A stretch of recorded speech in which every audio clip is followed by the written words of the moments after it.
Hello, everybody. Hello.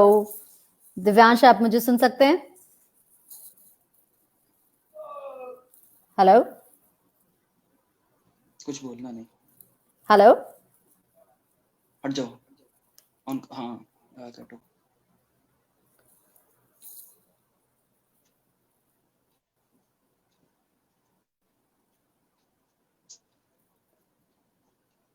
हाँ। दिव्यांश आपको सुन रहा है अभी?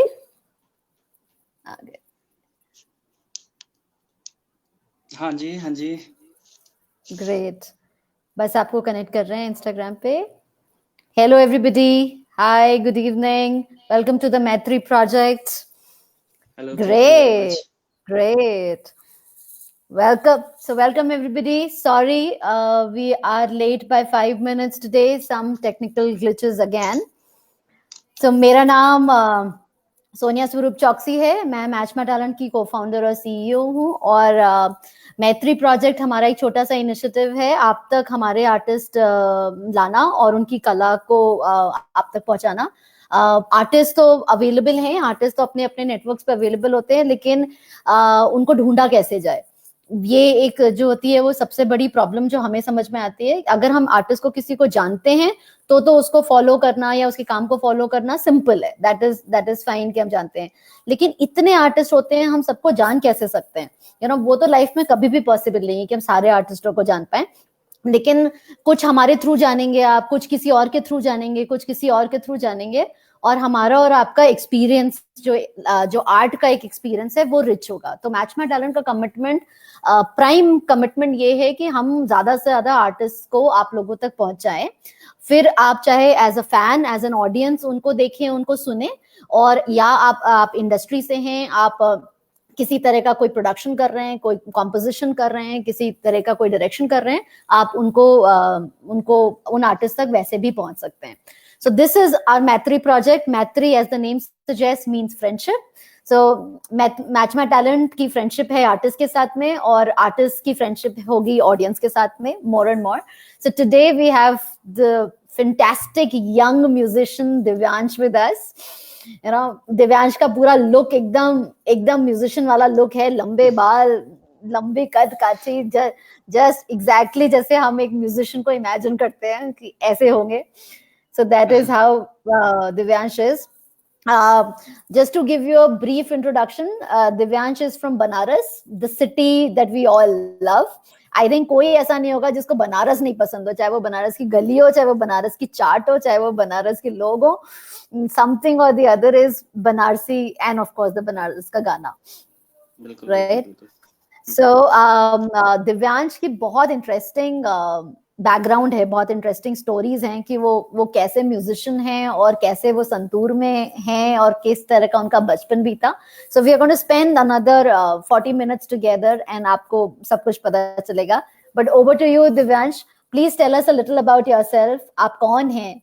एंड ये क्वेश्चन है आपकी म्यूजिक से रिलेटेड नहीं है, म्यूजिक तो हम सुनेंगे अगले 40 मिनट में, but as a person Divyansh कौन है? जी, सबसे पहले तो आपका बहुत बहुत धन्यवाद कि आपने मुझे इनवाइट किया, और मैचमा टैलेंट ने मुझे इनवाइट किया कि मैं सामने आ सकूं आप सबके, और जो भी मेरा है, मेरा म्यूजिक है, मेरी कंपोजिशन है या मेरा बैकग्राउंड है, उसके बारे में कुछ आपसे बता सकूं।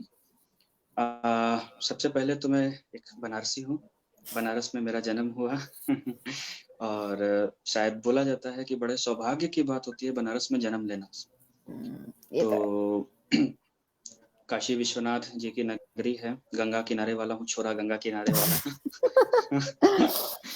तो मेरे घर में एक्चुअली बचपन से ही म्यूजिक रहा। दादी जी पहले थी, गाना गाती थी, और उसके बाद मेरे पिताजी थे म्यूजिक लाइन में, वो अभी एक असिस्टेंट प्रोफेसर हैं वोकल के, और बचपन से उनसे ही गाना सीखने का मौका मिला हमें, और माहौल भी था घर में, काफी पापा के स्टूडेंट्स आते थे, तो सुन करके सीखना भी एक हुआ मेरा।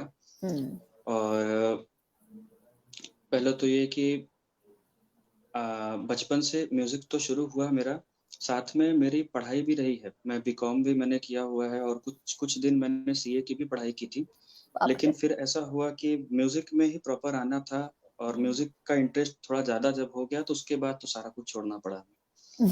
तो अभी प्रॉपर म्यूजिक में है मेरा सारा कुछ, और बस ये चलता जा रहा है, चलता जा रहा है। तो आपने प्रॉपर एजुकेशन भी ली है अपने हिसाब से, हाँ, मेरा और म्यूजिक की भी हाँ, पूरी तालीम हुई है आपकी? जी, जी, हाँ। म्यूज़िक में भी मैंने मेरा प्रभाकर हुआ है, फिर उसके बाद ऐसे वाओ। मतलब डिग्रीज़ भी हैं मेरी म्यूज़िक में, और अभी मास्टर्स भी चल रहा है दिल्ली यूनिवर्सिटी से मेरा। वाओ। हाँ, सो और ये बचपन कैसे से हुआ? क्योंकि ये थोड़ा सा डिफरेंट है, क्योंकि एक हाँ, म्यूजिक की स्टडीज अपने आप में एक फुल होती है। तो आपने क्यों जी बिल्कुल। सीए जैसा करने की सोचा, और अभी कैसे पढ़ रहे हैं? तो क्या आपका क्या रीजन है इस चीज को करने का?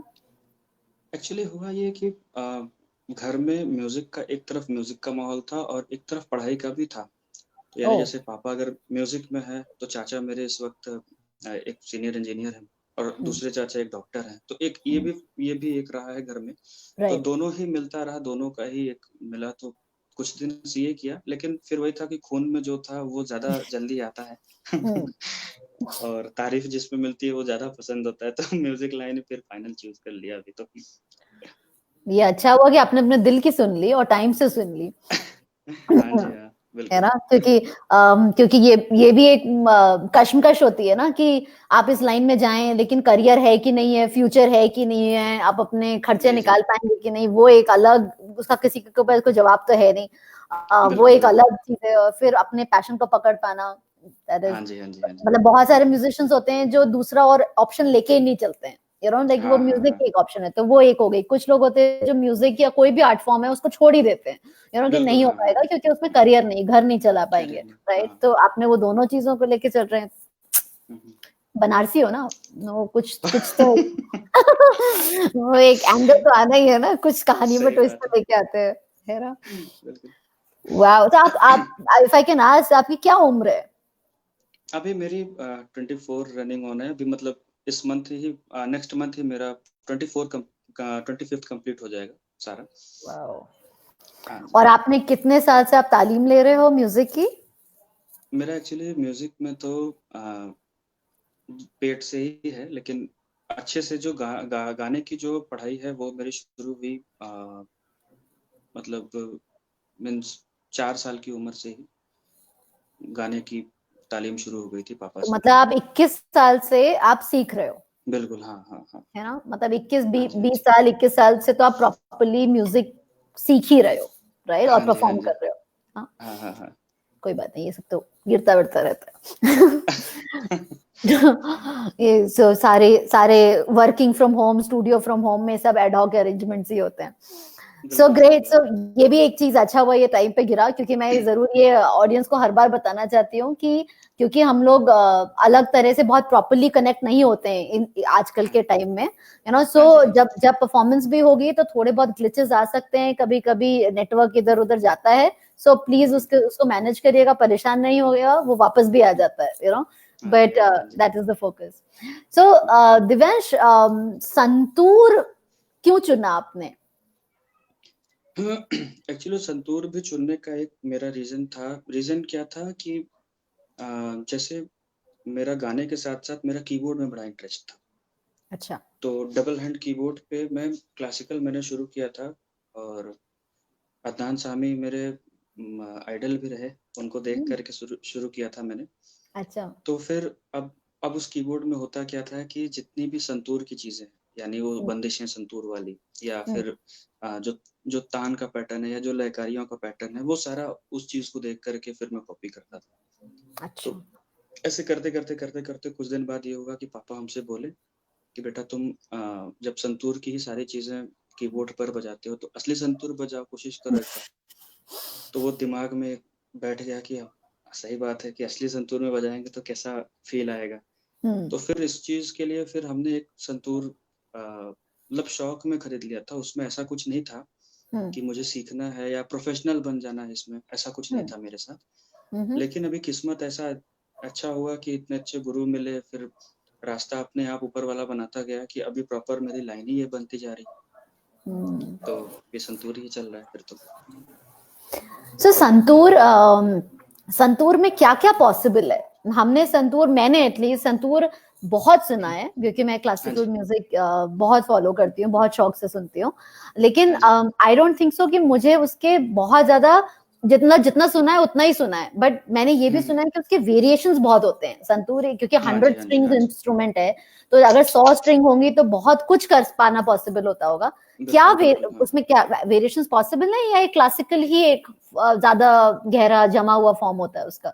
नहीं, देखिए ऐसा है कि अगर इंसान की तालीम अच्छी हो या उसका समझ, सबसे बड़ा तो समझ, एक कंपोजर वाला जब तक दिमाग नहीं होगा तो वो डायमेंशन नहीं बना सकता। यानी अगर अगर हम सिर्फ क्लासिकल में ही हैं तो हो सकता है कि क्लासिकल तक ही रह जाए, लेकिन अगर डायमेंशन चारों दिशा का डायमेंशन अगर बनाना है तो हमें फोक पे भी वर्क करना पड़ेगा। फिर उसके बाद कुछ वेस्टर्न आर्टिस्ट को भी सुनना पड़ेगा, पियानिस्ट को भी सुनना पड़ेगा, फिर ऑर्केस्ट्रेशन क्या होता है, क्या चीज होता है, ये सारा चीज सुनना पड़ेगा। तो इन सब चीज को देखते हुए अगर एक इंसान के दिमाग में ये सारी चीज है तो वो कुछ भी पॉसिबल करता है, कर सकता है किसी भी इंस्ट्रूमेंट पे। यानी संतूर में भी वो कर सकता है, वो सितार में भी कर सकता है। आज अगर नीलाद्री जी अगर सितार को वेस्टर्न अंग से लेते हैं तो वो बिल्कुल लगता नहीं कि वो कोई क्लासिकल आर्टिस्ट बजा रहा है। तो ये सोच की बात होती है, वो कंपोजर वाला दिमाग होना चाहिए बस उसके पास। और आज तो टेक्नोलॉजी ऐसी हो गई कि अगर इंसान टेक्नोलॉजी के हिसाब से नहीं रहता है और अगर वो अपने आप को उसी पुराने ढर्रे पे रखता है तो वो मुकाम नहीं मिल सकती है आज के हिसाब से। तो बात सही है, कुछ सुनाइए ना, हमें संतूर के क्या वेरिएशंस हो सकते हैं, बहुत क्यूरियोसिटी हो रही है कि क्या है आपके कंपोजर दिमाग में से क्या क्या निकल सकता है। थोड़ा क्लासिकल से शुरू कर, एक छोटा सा आलाप। हाँ, मतलब थोड़े वेरिएशंस दिखाइए ना कि क्या हो सकता है, क्लासिकल फोक में भी कुछ हो सकता हो और कंटेम्पररी में कुछ हो सकता हो, तो थोड़ा सा आइडिया है। बिल्कुल बिल्कुल, मैं पहले फोक ही लेता हूँ एक। हाँ, ये बात आवाज जा रही है अच्छी? बिल्कुल, हाँ बिल्कुल। एक कश्मीर का ही फोक सुनाते हैं। कश्मीरी इंस्ट्रूमेंट है तो कश्मीर से शुरू करते हैं।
वाह, कश्मीर से हिमाचल। हाँ, हिमाचल। अच्छा, कुछ हिमाचली सुनाओ आपको। हाँ प्लीज।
बहुत बढ़िया, वाओ। थैंक एक्चुअली जब सुन रहे थे तो सुन के याद आया कि ये सुना हुआ है, यू। हाँ लाइक ये जो साउंड है, बट हाँ, हमेशा इतना डिफरेंशिएट नहीं हो पाता है कि जब काफी सारा म्यूजिक मिक्स होता है, इंस्ट्रूमेंट्स मिक्स होते हैं, तो हाँ जी, आम आदमी के लिए शायद ये समझ पाना बहुत हमेशा पॉसिबल नहीं होता कि अच्छा ये संतूर था, यू नो। हाँ जी, बट हाँ जी, अभी हाँ जी, जब बिल्कुल। आपने और आपने जब ये इतना इतना ब्यूटीफुली प्ले किया, तो बिल्कुल लाइक हिमाचली पहाड़ों का अपना संगीत और वो कश्मीर का संगीत बहुत ही हाँ। डिस्टिंक्टली समझ में आता है। हम्म। वाह। और इसको किस तरह से क्या हमारे कंटेम्प्रेरी म्यूजिक में, यानी कि मेन स्ट्रीम में बॉलीवुड वगैरह में किस तरह से यूज होता है? आपने आपने कबीर सिंह का म्यूजिक में म्यूजिक दिया है, हाँ, वो कैसे हुआ? एक कवर कवर बॉलीवुड था वो कैसे पहुंच गए आप? अभी वही है ना, कंपोजर वाला सोच है। अगर तो दिमाग में एक आता रहता है, अगर हम्म मूड मूड सबसे बड़ी तो मूड मिजाज होता है। हम्म अगर मूड बन गया तो फिर कुछ भी हो सकता है। हाँ तो वही कारण है कि आर्टिस्ट, अगर आप इंटरव्यू पे ले रही हैं, अगर मूड बन गया सुनाते रहेगा तो शायद 2 घंटा भी बीत जाएगा, पता नहीं चलेगा।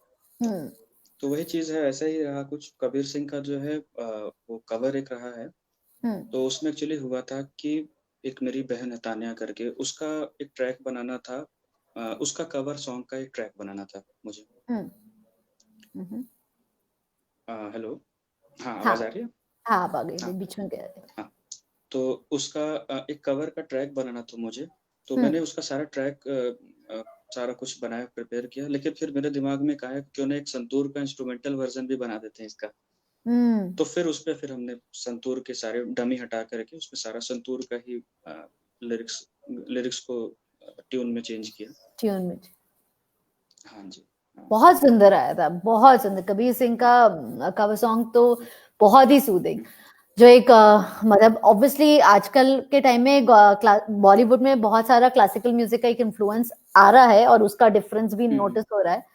कबीर सिंह हम्म, का बहुत ही डिस्टिंक्ट था, एब्सोल्युटली ब्रिलियंट बिल्कुल वर्क, हाँ। दिव्यांश, ब्रिलियंट एक वर्क। बार सुना दो वो थोड़ा सा प्लीज, ऑडियंस के लिए। वही वही तो हाँ। कहना चाह रही थी, वही तो।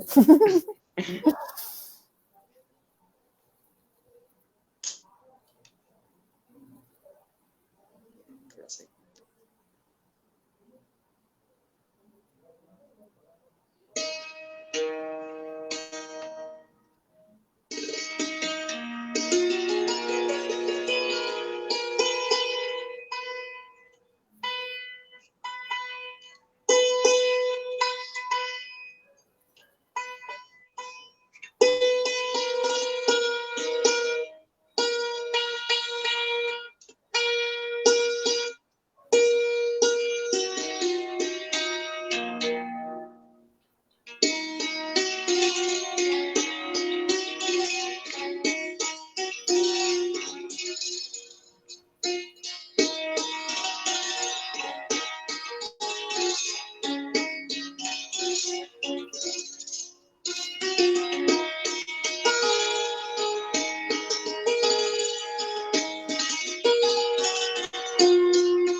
Amazing.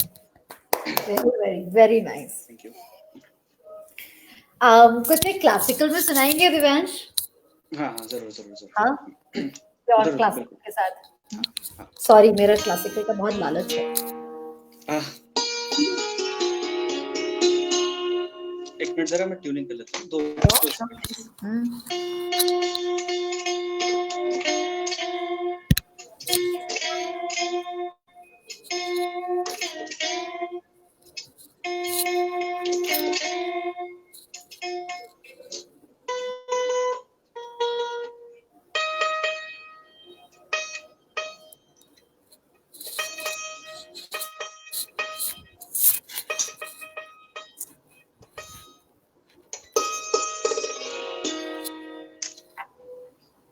एक बंदिश है राग भीम पलासी की, राग है भीम पलासी। खैर वो दोपहर का राग है, लेकिन अभी पॉसिबल है उस ट्यूनिंग में, तो वही थोड़ा सा मैं गा के भी बताता हूँ और उसको फिर बजा के बताता हूँ। ओके, जरूर।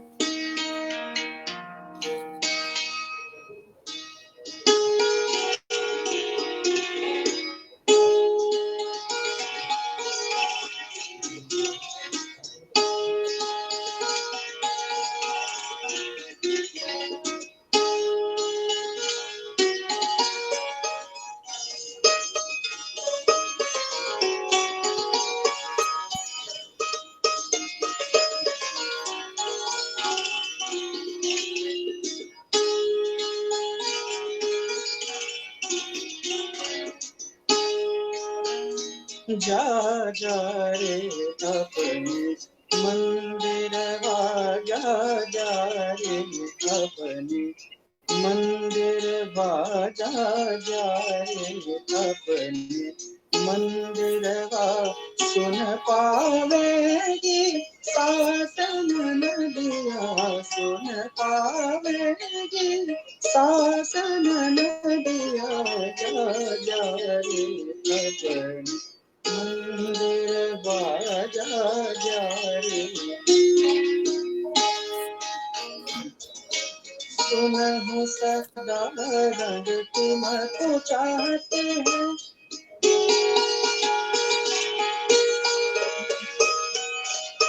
सुनहु सदा रंग तुमको चाहते हैं।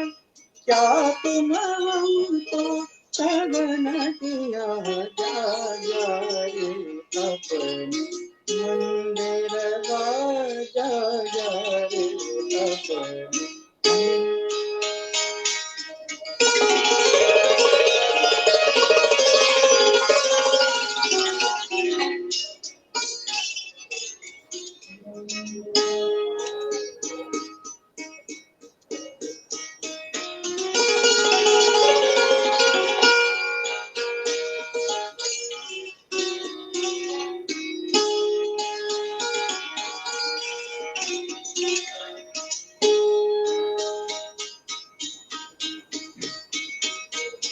सुनहु सदा रंग तुमको चाहते हैं, सुनहु सदा रंग तुमको चाहते हैं, सुनहु सदा रंग तुमको चाहते हैं।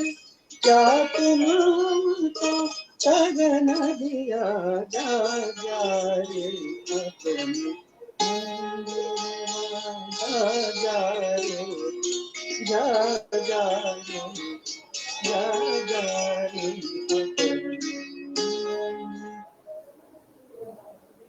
वाह,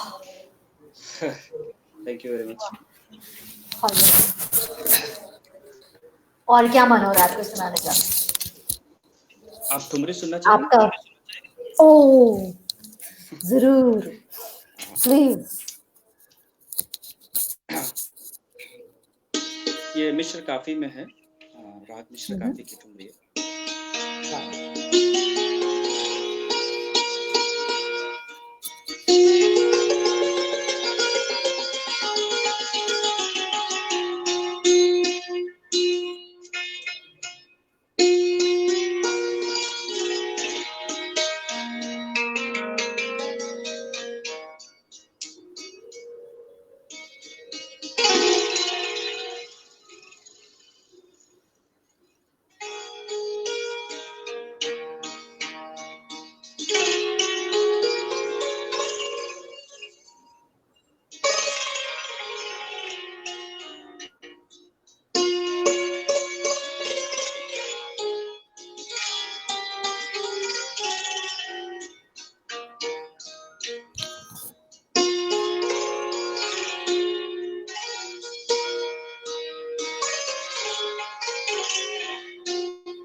सोचा था मैंने ठुमरी सच में नहीं expect किया था। लाइक बहुत बढ़िया। ये इसको जो आपके हाथ में होता है जिससे आप बजाते हैं स्ट्रिंग्स, उसको क्या कहते हैं? इसको, इस चीज को, हम्म। ये इसको कलम कहते हैं हम। कलम। ये शहतूत की लकड़ी का बना हुआ होता है। अच्छा, हाँ, सिर्फ शहतूत शहतूत की की लकड़ी। लकड़ी का होता है? शहतूत की लकड़ी यानी जो लकड़ी ऐसी हो जो मजबूत भी हो और वजन जिसमें हो थोड़ी। और दूसरा इसको इसको संस्कृत में काष्ठ कहते हैं, यानी संस्कृत की जो बुक में इसका नाम है। एक्चुअली संतूर जो है वो बड़ा एंशियंट इंस्ट्रूमेंट है। इसका जो संस्कृत नाम है वो शततंत्र वीणा है, यानी शत यानी 100, तंत्र यानी तार, 100 तारों वाली वीणा। और ये जो है इसे काष्ठ कहते हैं, संस्कृत में काष्ठ कहते हैं। ओके। तो इसका भी बड़ा एक यूनिक डिजाइन होता है, यानी ये ग्रिपिंग पूरे फिंगर के साइज की होनी चाहिए। और आगे ये चीज जो है, ये पोर्शन, इसमें कितना वजन होना चाहिए, और ये सारा चीज बड़ा मैटर करता है। ये पूरा एक लकड़ी में बना है? ये पूरा एक लकड़ी में, और ये पूरा हाथ का बना हुआ होता है, ये हाथ की कारीगरी होती है पूरी, ये डिजाइनिंग पूरी। तो हाँ जी। उसमें आपका और फिंगर संतूर के लिए जगह है, और आप जहां ये, से उसको स्ट्रिंग टच होता है वो भी वो जगह है। हाँ जी, हाँ जी, हाँ जी, हाँ जी, हाँ। और इसमें सिर्फ सिर्फ लकड़ी है, इसमें कुछ कोई और मेटल कोई और चीज नहीं है, प्योर लकड़ी का ही है? हाँ, ये पूरा प्योर लकड़ी है, पूरा प्योर लकड़ी है। इसमें कुछ थोड़ा सा डिजाइन वगैरह देने के लिए आप देख सकते हैं, इसमें ये थोड़ा सा कुछ ऐसा डायमंड जैसा कुछ लगा देते हैं, ये थोड़ा सुंदर लगने के लिए बस। हाँ जी।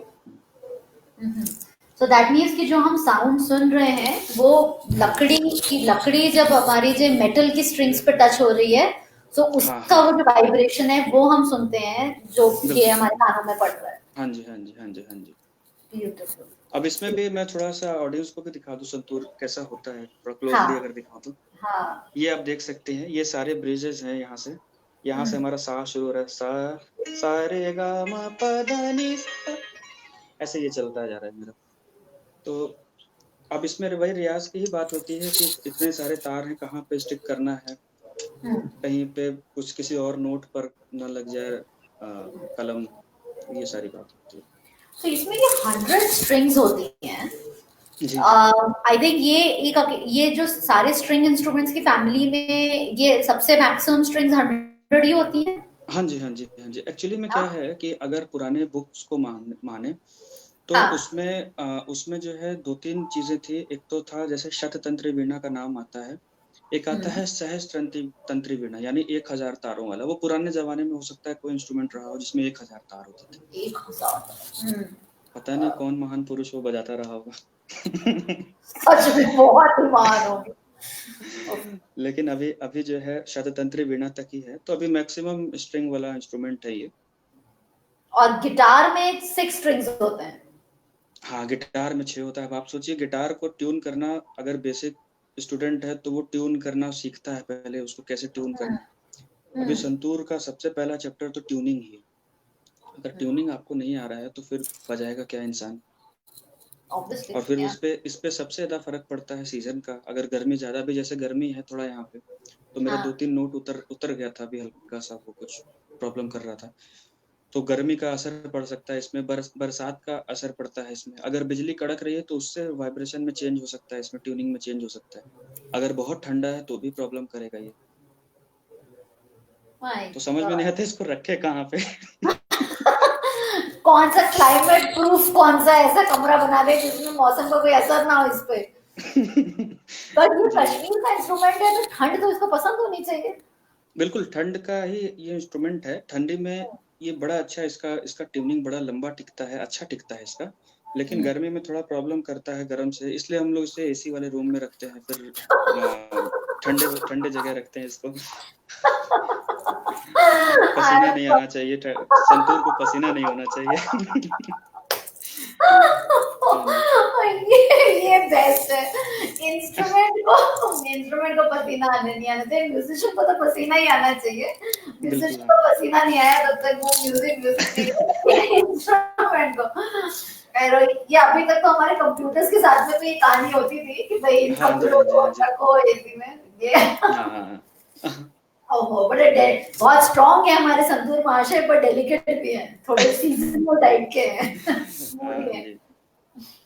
अमेजिंग। तो ये आप मुझे कुछ बता रहे थे कि इसको ट्यूनिंग सिखाने में आपको कितना टाइम लगता है, लोगों को किसी को एवरेज कितना लगता है टाइम सीखने में? एक्चुअली देखिए 2 चीज़ है, अभी जैसे मेरे साथ था कि अभी हमें संतूर बजाते हुए 4 साल हुआ है बस। तो अच्छा। 4 साल के पहले तो मेरा सिर्फ़ वोकल रहा है, वोकल। तो अभी दिमाग में तो मेरे सुर था ही कि कितना तार को टाइट करेंगे तो वो ग तक पहुँच जाएगा, कितना टाइट करेंगे वो म तक आ जाएगा। तो वो सेंस होने के कारण हमें ट्यूनिंग सीखनी नहीं पड़ी, मेरा ये चैप्टर बड़ा रह गया था। यही कारण है कि जिसको ट्यूनिंग नहीं आता वो पहले ही परेशान हो जाता है संतूर जब उसके सामने आता है तो। तो इतना अगर सारा। ट्यूनिंग किसी को सीखना है तो सबसे पहले तो उसे सुर का नॉलेज होना चाहिए। और सुर का नॉलेज का सबसे अच्छा तरीका, सुर का नॉलेज आने का सबसे अच्छा तरीका है कि उसके पास वोकल का नॉलेज होना चाहिए, गाने का नॉलेज होना चाहिए। हाँ, अभी जैसे बहुत सारे लोग ट्यूनर से ट्यून करते हैं, हम लोग को ट्यूनर की ज़रूरत नहीं पड़ती उतनी, हम लोग तानपुरा लगा करके ही, सा लगा करके ही सारा 100 का 100 तार ट्यून कर लेते हैं। लेकिन अगर किसी को सिखाने की बात करें ट्यूनिंग की तो वो उसकी मेहनत के ऊपर है। अगर कुछ नहीं जानने वाला है, कोई कोई बिल्कुल भी नहीं जानता है तो उसको फिर भी 6 महीने तो लग जाएँगे सिर्फ़ परफेक्ट ट्यूनिंग सीखने में तो। सिर्फ ट्यूनिंग सीखना है। सिर्फ़ ट्यूनिंग में ही परफेक्टली 6 महीने लग सकते हैं। That is what is that कि क्लासिकल म्यूजिक एक ऐसा, क्लासिकल म्यूजिक और instrumental music totally life long एक प्रोसेस है। मतलब आप 6 महीना और 1 साल तो सिर्फ ट्यूनिंग में सीख रहे हैं, और आधे से ज्यादा लोग तो ट्यूनिंग में बोर ही हो जाते हैं कि क्या हम तो हम ट्यूनिंग ही कर रहे हैं, अभी हमें बिल्कुल, तो हमने बिल्कुल। कुछ भी नहीं सीखा। बिल्कुल, बिल्कुल। फिर ये इसके बाद ऐसा होता है बहुत सारे लोग संतूर खरीदते तो हैं, साउंड बहुत पसंद है, हम भी बजाएँगे, शौक आ गया, वीडियो देखे, बड़े-बड़े आर्टिस्टों का वीडियो देखा, अच्छा लगा कि हम भी सीखें। लेकिन जब ये सामने आता है, जब ट्यूनिंग करना होता है, 1-2 दिन ट्यून किया, 3 दिन ट्यून किया, चौथे दिन ही फिर ये शो पीस हो जाता है। 100 स्ट्रिंग कहाँ तक ट्यून लेकिन करे। लेकिन लेकिन हमारा कहना यही है कि जितने लोग भी सीखते हैं इसको या जितने लोग चाहते हैं सीखना, कोई ऐसा प्रॉब्लम नहीं है इसमें। थोड़ा-सा अगर धैर्य रखेंगे, थोड़ा-सा मन लगाएँगे, तो बड़ा अच्छा इंस्ट्रूमेंट है, बहुत मन लगेगा और ट्यूनिंग कौन-सी ऐसी चीज़ है जो नहीं आ सकती? वो तो आ ही जाएगी, फिर तो हो ही जाएगा, ऐसा नहीं है। शिद्दत की बात है। बिल्कुल, हाँ सो जी, हाँ जी। क्योंकि आप इतने अच्छे वोकलिस्ट हैं, आपने वोकल पे इतना टाइम दिया है और उसके साथ में आपने संतूर सीखा है, प्लीज कुछ सुनाइए जिसमें हम वोकल और संतूर की जुगलबंदी को एक्सपीरियंस कर सकें, जो भी आपका फेवरेट। देखिए, अभी आप इतना अच्छा वोकलिस्ट बोल दिए, मैं उतना भी अच्छा वोकलिस्ट नहीं हूँ और लेकिन हाँ, ये है कि सीखा हुआ है तो उसका नहीं, उसकी भी मेरा आजकल अच्छे से रिस्पेक्ट मतलब होती है। था कि मेरा अच्छे से मतलब आपकी समझ से था। हाँ, हाँ। आप आपके वोकल को जज करने वाली बात नहीं है, बट आपकी समझ की क्या, आपने हाँ जी, पहले हाँ जी, हाँ वोकल जी। समझा है और उससे संतूर समझा है। तो वो हाँ, अगर हाँ। किसी को वोकल का ज्ञान नहीं होगा तो उसका संतूर शायद कुछ फर्क होगा, बट अगर आप हैं तो हम दोनों का लुत्फ उठाना चाहिए। हम आपको एक चीज़ दिखाते हैं कि वोकल सीखने के बाद संतूर में एक्चुअली क्या है, संतूर है प्लक इंस्ट्रूमेंट यानी हिट करने वाला इंस्ट्रूमेंट है। तो इसमें जो है जैसे अभी वायलिन में क्या है, वायलिन में हम मींड का काम लेते हैं या सारंगी में हम गज पे काम करते हैं या सितार में खींच का काम करते हैं। तो वो चीज़ इस पे पॉसिबल नहीं है। लेकिन हम 95% तक या 99% तक वो टच कैसे दे पाएँ, गायकी अंग जिसको कहते हैं, वो टच कैसे दे पाएँ, तो यही चीज़ बिल्कुल सीखने वाला होता है। इसमें जैसे सपोज़ राग भीमपलासी में अभी ये है। 1 मिनट ज़रा-सा।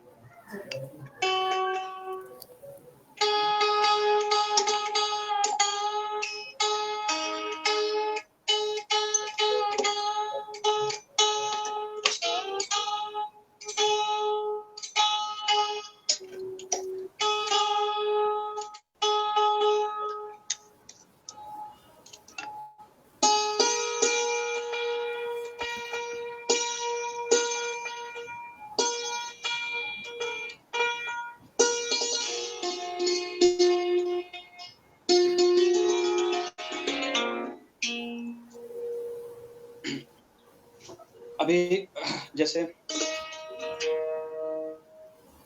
जैसे अभी हम एज़ अ वोकलिस्ट अगर एक आलाप लेते हैं जैसे अ, आ,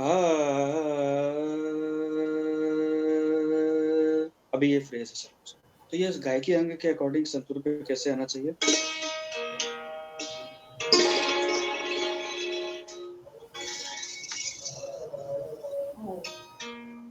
रे रे ना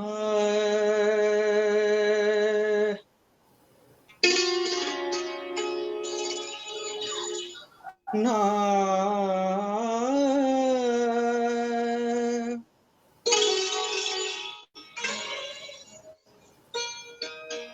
रे रे ना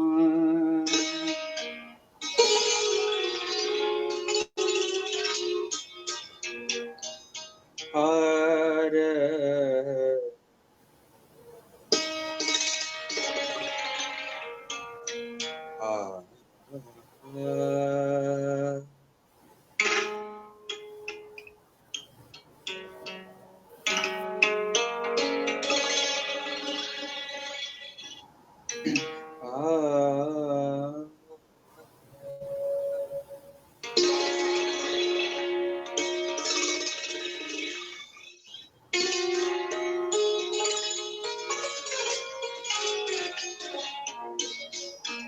रे ना। अब ये अंग है गमक का अंग रे। अभी सितार वाला क्या है, सितार वाला अगर ये चीज करेगा तो रे ना वो अंग ले लेगा वो, या वायलिन वाला है तो वो गज पे ले सकता है, लेकिन संतूर में ये बड़ा टफ काम है ये सारा अंग ले जाना। तो ये बड़ा रियाज से और गुरु जी का मेरे जो खोज रहा है वो गायकी अंग को कैसे कैसे संतूर पे लाना है, कैसे कैसे करते जाना है। तो उनका ये सारा मूवमेंट, कलम का क्या मूवमेंट होना चाहिए, फिंगर का क्या, टो का क्या मूवमेंट होना चाहिए, करते करते इस चीज को हम जाते हैं। अभी जैसे ये फ्रेज था रे ना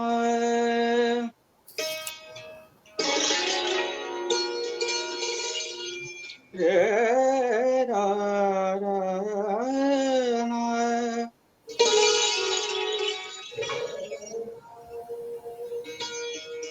रे रे रे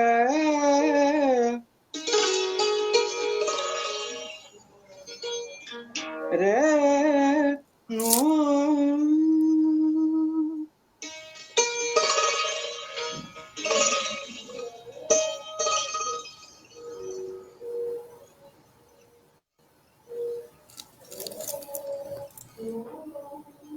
रे रे ना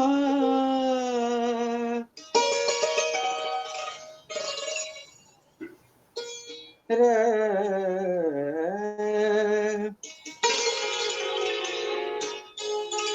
रे ना।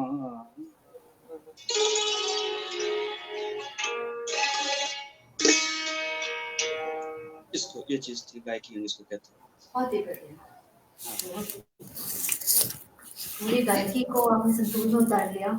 हाँ हाँ, तो ये बेनिफिट है वोकल सीख करके संतूर बजाने का। अगर अभी ये अंग अगर मैं वोकल नहीं सीखा होता, अगर किसी को बोला जाता सा नी तो वो कैसे बजेगा, ये तो रागदारी आई थी, बड़ा नोट हो गया। ग्लाइड का काम जो है वो आना चाहिए पूरा पूरा। अभी किसी एक बड़े आर्टिस्ट ने बोला था कि संतूर तो कोई इंस्ट्रूमेंट ही नहीं होता, यानी संतूर पे क्लासिकल कहाँ से बज सकता है। अच्छा। मतलब इसको उनका कहने का मतलब ये था कि अगर इसे राग में ट्यून कर दो और यहाँ से शुरू से लास्ट तक इस पे चूहा दौड़ा दो तो वो सुर में ही बोलेगा।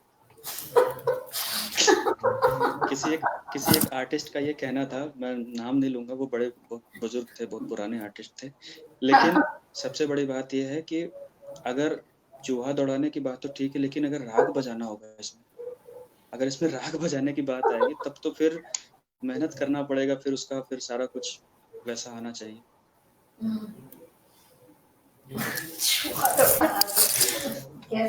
तो आप चूहा नहीं दौड़ाइए, आप अपने हाथ दौड़ाइए और आप कुछ हमें कुछ ऐसा कन्वेंशनल कंटेम्पररी सुनाइए।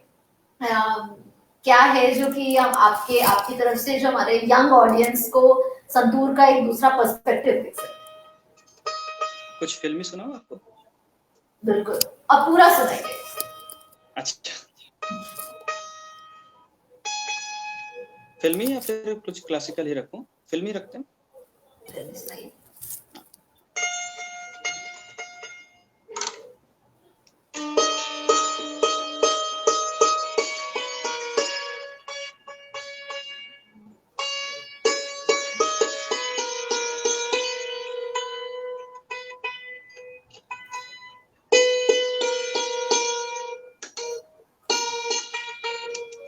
मिनट। हाँ।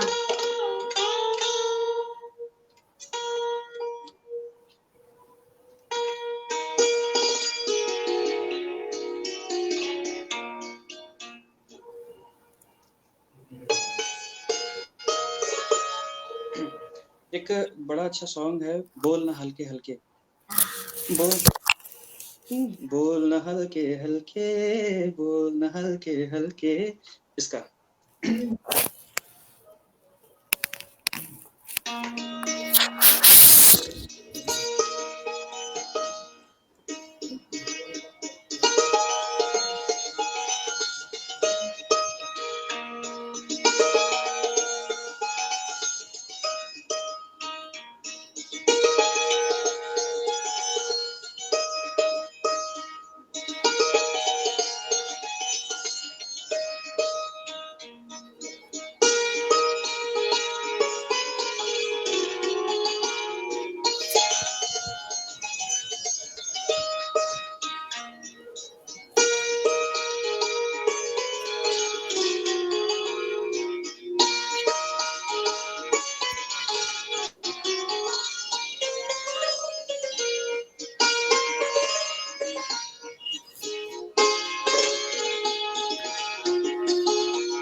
एक और सुनाता हूँ, बड़ा फेमस सॉन्ग आशिकी 2 का। हाँ।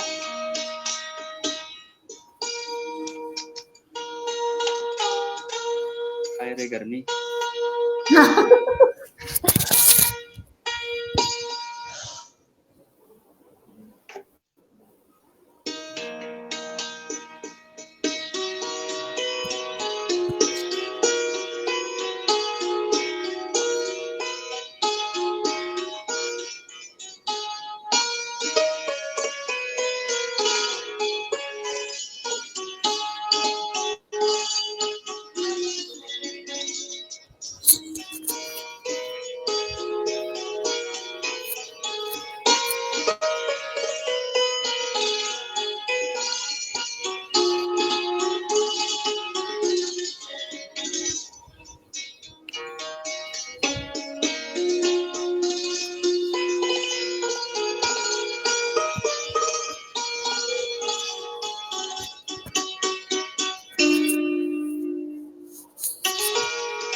क्या बात है, आशिकी और संतूर।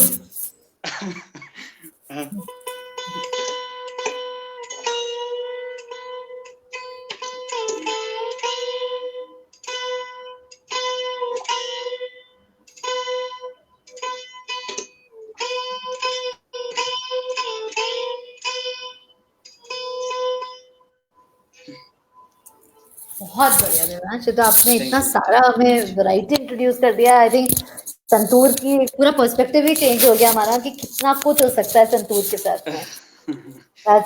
जी हाँ जी। इसमें एक्चुअली में क्या है, क्रोमेटिक ट्यूनिंग एक होती है। क्रोमेटिक ट्यूनिंग का मतलब होता है जैसे अगर सपोज हम राग बजा रहे हैं तो राग बजाते टाइम क्या होता है, सारा पूरा संतूर हमारा उस राग में मिला हुआ होता है। और अगर हम कुछ उसमें लाइट आना है हमें, या अभी जैसे हमने कई चीजें आपको सुना पाई, तो उसके लिए क्रोमेटिक ट्यूनिंग होती है। क्रोमेटिक ट्यूनिंग का मतलब होता है कि 12 सुर होते हैं, 12 के 12 सुर हमने इसमें ट्यून किए हुए हैं, तो वो कहीं से कहीं भी मूव कर सकता है वो। तो उसका प्लेइंग स्टाइल जो होता है उसमें बड़ा मेहनत होता है, बड़ा कलम का दाएं बाएं किस स्ट्रिंग पे लगना, कहीं गलत ना लग जाए, तो बड़ा ध्यान रखना होता है उस चीज बहुत सारी चीजें ध्यान देनी पड़ती है, बहुत ज्यादा। हाँ, बड़ा ये टिपिकल इंस्ट्रूमेंट है ये, मतलब कुछ मामलों में। हाँ मतलब उसके अपना उसमें इतना कुछ है, इंस्ट्रूमेंट के अंदर ही इतना कुछ है कि समझने वाला। बट आई थिंक वही हम लोग तो एज एन ऑडियंस ही सुनते हैं। बिल्कुल बिल्कुल। और आई थिंक आज की शाम का हमारा ऑब्जेक्टिव जो था वो बहुत अच्छे से मेरे हिसाब से अचीव हुआ कि हम लोगों ने संतूर एज एन इंस्ट्रूमेंट को इतना समझा, ना कि जस्ट एक म्यूजिक सुनी। So perfect. So I think audience, अगर आपकी कोई एक फरमाइश है तो I think we are before Instagram throws us out in 5 minutes. अगर कोई फरमाइश है तो बता दीजिए, एक झलक दिखला सकते हैं। बट अदरवाइज दिव्यांश, आप तक कैसे, अगर लोग आपको फॉलो करना चाहें, आपको तो मैच में टैलेंट पे तो आप हैं ही हैं। मैच में टैलेंट पे कोई आके आपका नाम सर्च करके आपको ढूंढ सकते हैं और आपको कांटेक्ट कर सकते हैं। और क्या तरीके हैं आप तक पहुंचने के? मेरा यूट्यूब पे भी कई सारे वीडियोस हैं। मेरे यूट्यूब पर भी चैनल है, और फेसबुक आईडी भी है मेरी, और दिव्यांश हर्षित श्रीवास्तव के नाम से फेसबुक आईडी है मेरी।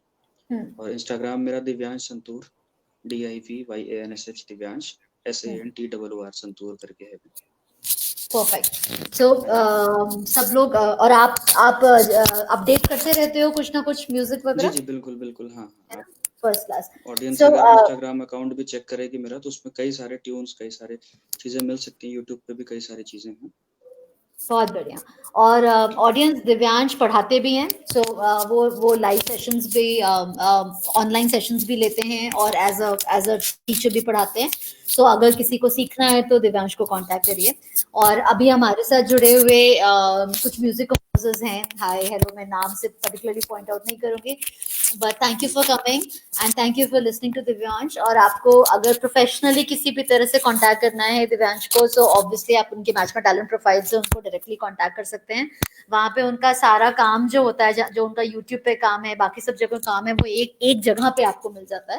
सो मैच में टैलेंट में हमारी कोशिश यही है कि अगर जैसे आर्टिस्ट का कुछ काम है कहीं इंस्टाग्राम पे है, कहीं यूट्यूब पे है, बहुत लोग इतना टाइम नहीं देते हैं कि यहाँ पे भी ढूंढे वहां पे भी ढूंढे।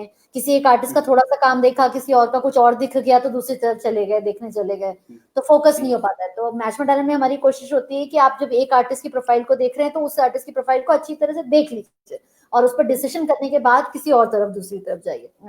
So all the people from the entertainment industry, it's my request कि दिव्यांश की मैच में टैलेंट प्रोफाइल पे आप हमेशा अपडेटेड रहिए, उनको वहां से फॉलो करिए, उनके वहां से आपको अपडेट मिलते रहेंगे। और पर्सनली उनके इंस्टाग्राम पे, उनके यूट्यूब पे एब्सोल्युटली फॉलो हिम आप, एंड वो बहुत अच्छे से अपनी नई नई ट्यून्स उस पे डालते जाएंगे। Right, perfect. Thank you so much. So thank you, Divyansh. Thank you for coming. I'm so sorry for everybody who's joining in now. Mahi, you are late today, and Sakshi, you just joined. I'm very sorry. We're just about to wrap up because Instagram हमें 1 घंटे में फेंक देता है बाहर. So we have that limitation. जाते जाते दिव्यांश, एक कोई भी म्यूजिक आपकी तरफ से, एक bye bye notes to all our audience, whatever जो आपके मन में बहुत प्यारा सा आ रहा हो। इसमें मेरी फ्रेंड ने कमेंट किया है, भीम पलासी द्रुत गत can we hear Divyansh if possible in that tuning. Swati ने कमेंट किया, ये मेरी बड़ी अच्छी फ्रेंड है, मैं एक छोटा सा बजा दूं ये द्रुत गत। अरे प्लीज, बिल्कुल।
थैंक यू स्वाति, आपकी रिकमेंडेशन की वजह से हमें बहुत अच्छा सा एक म्यूजिक सुनने को मिला। That was really very very nice. Thank you Divyansh. मन तो नहीं भरेगा, बिल्कुल नहीं भरेगा, हम सब बहुत लालची लोग हैं, बट कोई बात नहीं, नेक्स्ट टाइम फिर कभी। हाँ बिल्कुल बिल्कुल। तो मैत्री प्रोजेक्ट, तो मैत्री तो कभी खत्म नहीं होती, दोस्ती तो एक बार हो गई है ना, वो तो बिल्कुल नहीं खत्म होती। तो ये हमारा एक इनिशिएटिव है जो कि ऑब्वियसली हम लॉकडाउन के फेज में ज्यादा और अच्छे से कर पा रहे हैं क्योंकि सब लोग थोड़े से ज्यादा अवेलेबल हैं, बट हम डेफिनेटली इसको बात का कंटिन्यू करते रहेंगे। और दिव्यांश आपको फिर से आना है। बिल्कुल बिल्कुल। हाँ, हम फिर से एक और शाम करेंगे और आपसे और बहुत सारा सुनना चाहेंगे। जरूर जरूर जरूर जरूर। Thank you so much. Thank you, Divya. Thank you from all the audience. सबको बहुत मजा आया. Thank you, audience. See you all. Keep following Divyansh. Keep following Match My Talent. Keep spreading the word about the Maitri project. See you. Bye bye. Bye bye.